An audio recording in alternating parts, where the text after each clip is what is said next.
Dragi prieteni, vreau să vă prezint aceste vinete pe care le-am plantat destul de târziu în sezon și uitați, de-abia acum încep să lege.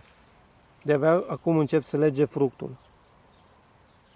Le-am plantat destul de târziu în sezon și am nevoie să le ofer o soluție pentru a le accelera dezvoltarea, pentru a recupera timpul pierdut și vreau să vă învăț cum să faceți această soluție care va ajuta foarte mult orice plantă din grădină pentru a se hrăni și pentru a se dezvolta foarte bine. Ingredientul principal al soluției pe care vom crea imediat este drojdia. Mai exact, drojdia pentru pâine. Acest ingredient m-a ajutat ani la rând pentru a avea o recoltă ecologică și foarte bogată. Drojdia se poate găsi în comerț, la orice magazin alimentar și este foarte ieftină. Este o alternativă de a ne ajuta plantele să se hrănească, de a oferi fertilizare plantelor foarte ieftină. Și are nenumărate proprietăți. În primul rând, drojdia este foarte bogată în vitamine din complexul B, care sunt esențiale pentru metabolismul plantelor și pentru creșterea acestora.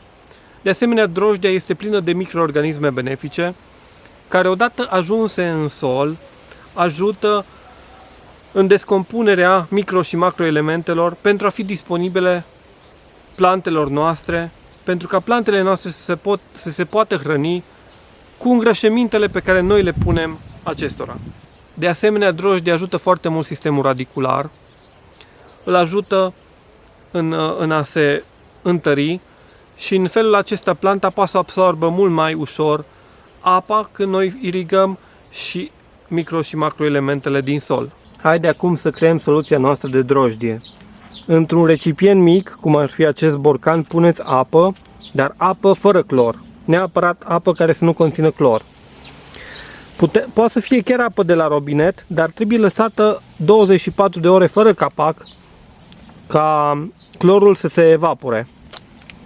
Mai putem pune apă de la fântână sau apă îmbuteliată, fără clor. Punem drojdia dintr-un plic de 7 grame de drojdie uscată și peste drojdie punem 5 ligurițe de zahăr.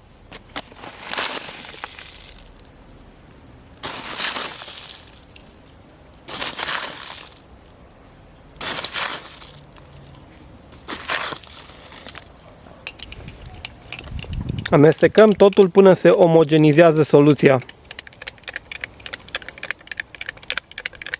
După ce soluția s-a omogenizat, trebuie să lăsăm soluția să stea între 2 și 4 ore pentru ca drojdia să se activeze și să se înmulțească hrănindu-se cu zahărul din soluție. Au trecut 2 ore de când am lăsat soluția să stea. Vedeți ce spumă a făcut, semn al activității microbiene, semn că drojdia s-a înmulțit hrănindu-se cu zahăr. Este momentul ca să punem și să diluăm această soluție în 5 litri de apă și să amestecăm până soluția noastră se omogenizează. Vedeți acea spumă din găleată, acea spumă albă. Ăsta este un indicator perfect al faptului că soluția este plină de microorganisme benefice care ne vor îmbogăți solul foarte mult. La fiecare plantă venim și punem aproximativ 200 de ml de soluție de drojdie.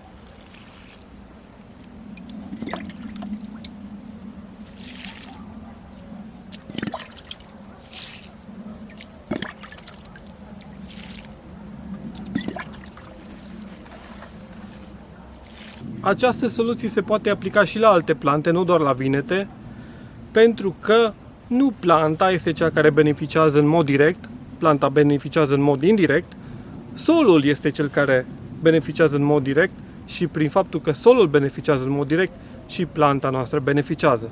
De aceea puteți să aplicați această soluție la castraveți, la roșii, la dovlecei, la ardei, în principal toate plantele agrează această soluție și trebuie să repetăm pe parcursul sezonului de mai multe ori această fertilizare, dacă putem să-i spunem.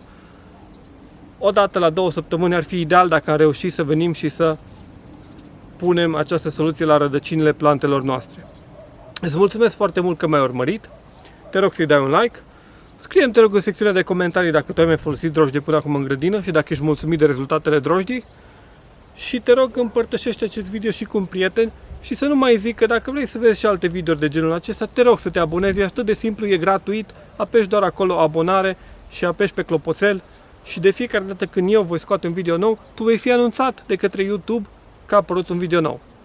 Îți mulțumesc, ne vedem data viitoare, numai bine!